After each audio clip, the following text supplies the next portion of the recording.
by. And Coach, you are 2-0 here on the year. You pick up the victory in the middle innings of this one. Kind of felt like what you were hoping for, a team more comfortable, a team willing to push the issue, especially on the bases.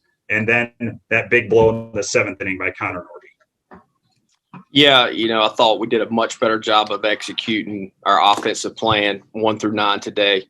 Felt like yesterday we were pretty soft and inconsistent. And what I mean by that, just not mentally tough enough to keep the chain together. We always talk about keeping the chain together offensively with our approach. And we hit a lot more balls tonight on the nose, hard.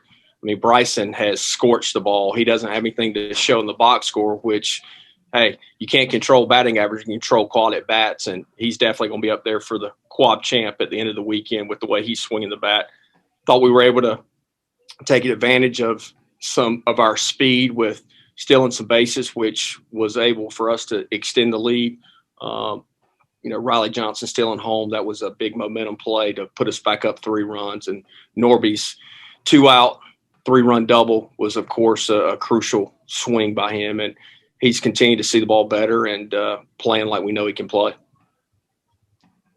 Yeah, certainly a different offensive club today, but Jake Kuchmaner.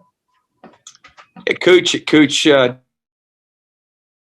just of course the competitor he is. He's mad at me because we didn't put him back out there for the 6th, but we wanted to get some other guys in the game. Thought Tristan Kimmel pitched great, and I thought Nick Logish did his job there at the end. So exciting for those guys to get out there.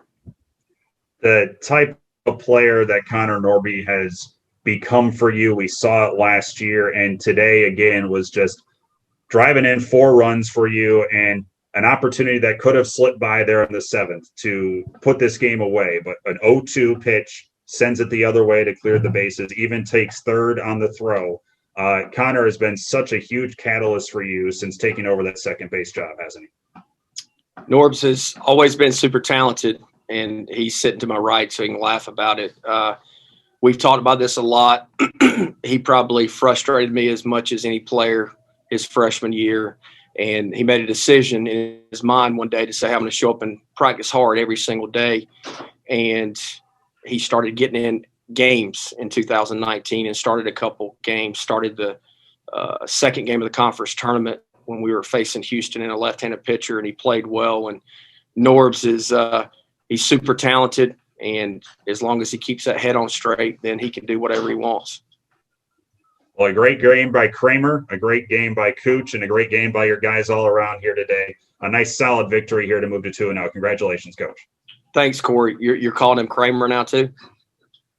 I've been told that maybe Kramer is a name he prefers, yes. Wow. I don't even call him Kramer, so, hey, maybe I need to start calling him Kramer. Coach, we'll be with you tomorrow for the finale. All right. Thanks, Corey. Thanks, Coach O. Okay, we'll open up the questions for Coach Godwin. Coach, can you just talk about the bullpen 2 days in, kind of what you envision using a bunch of different guys, everybody kind of executing their role? Well, I don't know if we drew it up where we'd have to go to like all of our guys last night, but you do whatever you have to do to win.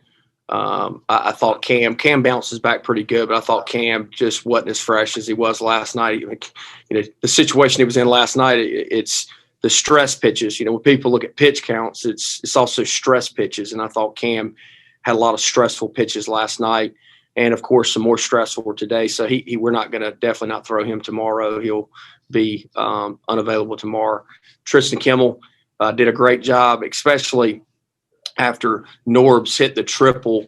It was just a long inning, and a lot of times pitchers can maybe lose focus, and I thought he kept his focus to go out in that second inning to put up another 0. Cliff, after not playing for over a year, how important is getting out to that early lead for your ball club? I don't know what the percentages are, Tyler, but anytime a team scores first and puts up a crooked number, I would say the percentages are in your favor to win the baseball game. I was talking to Coach Mack at UVA this morning, and I think UVA, when they score first, has won like 90% of their games since Brian O'Connor's been there, so a pretty crazy stat. But the guy on the mound today, much better stuff. The guy pitched to the Cape Cod. No offense. I mean, look, the guy last night, he stuffed us. It doesn't matter how hard you throw. I told our pitchers that today. I said, they were talking about some guy throwing 93 to 97. I said, well, the final score was 8-6. So that guy didn't do what he needed to do to not give up many runs. That guy last night for Rhode Island was throwing 84, 86 and was stuffing our hitters. So that's the name of the game, and it always will be the name of the game, is how to put up zeros. But was exciting to see us go out there and execute, and kind of the vintage, I don't know what you guys think, vintage ECU baseball when, we're not running the ball out of the yard. Then, Bryson Walt, who've, bunted him over, Franny, 2-out RBI. So that's how you draw it up, in a normal day. In the preseason, you talked about Seth, his power and kind of how he's improved and where power might come from on this team. And how nice was it for him to kind of get that first home run of the season? Yeah, I thought Seth pressed last night, and, we went a hit and run one time with him last night, which is not something we would normally do. But just a lot of times if you can get hitters not to think if they got a swing or not. But I think a lot of our guys are still getting their feet underneath them. And look, it's tough conditions to hit in today. Bryson hit 2 balls that would have been home runs. Somebody else hit a hard one to right field as well. I can't remember who it was, but a lot of guys smoked baseballs today and the wind knocked it down. But as I told the guys, that's the conditions that we play in early. A lot of times the wind blowing in, and then later in the year when it's warmer, then the wind's blowing out. So make adjustments. And I thought our guys did a good job offensively of that today.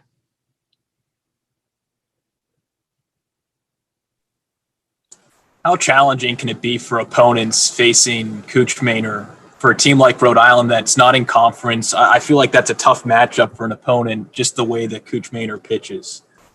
Well, he works quick. He keeps the defense on their toes to make plays for him. He throws 3 pitches for strikes. He moves the fastball in and out. And no matter what the velocity on the scoreboard says, his fastball plays up just because of his quality off-speed stuff. And he's a winner. Look, the guy has won here.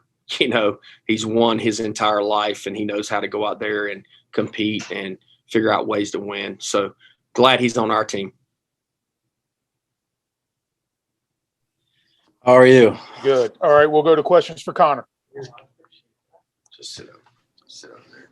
Connor, how good was it offensively for you guys as a team to kind of strike first tonight, get ahead, get some momentum early in the game?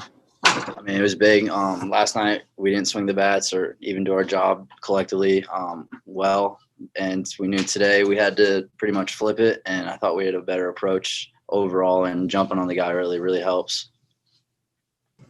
With yesterday being opening day, and a lot of it was about COVID and how last season ended, that did today feel more normal at all, as far as the game day compared to yesterday at all? Just, you think you'll kind of settle in as each day passes a little bit? I mean, everyone's fired up. It's opening day, but you can't look at it like that when the lights come on and the first pitch is thrown. It feels like another game. I mean, maybe guys felt like that last night. They let their maybe the nerves take in a little more. But today I felt like we settled in collectively, and we got a quality start out of Kuch, which definitely sets the tone.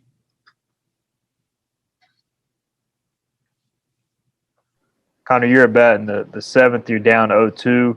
I think you threw a fastball. Just walk us through that at bat and being able to still come up with a big hit down 0-2. I mean, we always talk about picking each other up. I mean, we got 40 guys on this team. Someone's there to always pick you up. And I know Zach, what he was trying to do, he unfortunately didn't get the job done. And I knew someone had to make it a big hit. And, I mean, it just worked out. I got a fastball outer third, which is what I was looking for. And I put a good swing on it. And, I mean, that's just what our offense is. We're really deep. I mean, even on guys on the bench, we're extremely deep, and any one guy can come pick up the next guy, which is what we talk about every day. We've heard Coach Godwin tell that story a little bit, like he talked about today, about your kind of maturity and how you've improved over the years. What's your version of that, and just kind of your East Carolina career and how you've gotten to this point? I mean, it is maturity. It does, and being around like guys like Bryant Packard and Jake Kuchmaner and Turner Brown, those guys, like, it helps a ton. Obviously, freshman year, it was a little shaky, but I kind of found my footing that coming back in my sophomore fall, and I really haven't looked back. And I mean, it's just about, I look every day as I want to get better today, and that's what I'll continue to do. That day to set the tone on the mound in the first inning, try to keep it quick so the offense can get going. So didn't look at it any different than any other start. Today you retired 10 straight batters, which really was consistent of most of your outing. I mean, what's it like when you kind of get in that run and you're sitting guys down one after another? It's obviously it feels good. You want to find that rhythm. The things we work on in the bullpen is just to find that rhythm. So that's the mindset. Worked out today. So we'll continue to work on it to find the rhythm. I didn't think I had my curveball, but thought we pitched well with it. So, Jake, you're always in attack mode on the mound. Don't throw many balls. But even in conditions like this, do you almost feel like it plays to your game even more, maybe just because it's not really hitters conditions? You kind of go right after them. That definitely plays a part in it. I know nobody likes to hit in the cold, so that's. But I don't really think about it too much. I don't know how much my mentality changes maybe in the dugout calling pitches. It's a little different, but when I'm up there or whoever's up there, I think we're all just trying to get outs and get back in the dugout. Jake, I know you're a competitor. Cliff talked about it, I think, when you were in the room earlier on. Just how nice was it to get out there, pitch, compete, and get a win? Felt good. Felt good to finally get out there against somebody different. I know for all of us, we've been itching to get back out on the field, and I don't know, 11 months it's been. So, definitely, voice crack. That was good. Good to finally face somebody else, and I know everybody was excited. So it's been a good weekend so far. You try and get Cliff to let you back out for the 6th? Yeah, I definitely try to plead my case a little bit. I told him I felt good, and but the plan was 5 innings, so we stuck with the plan and it worked out.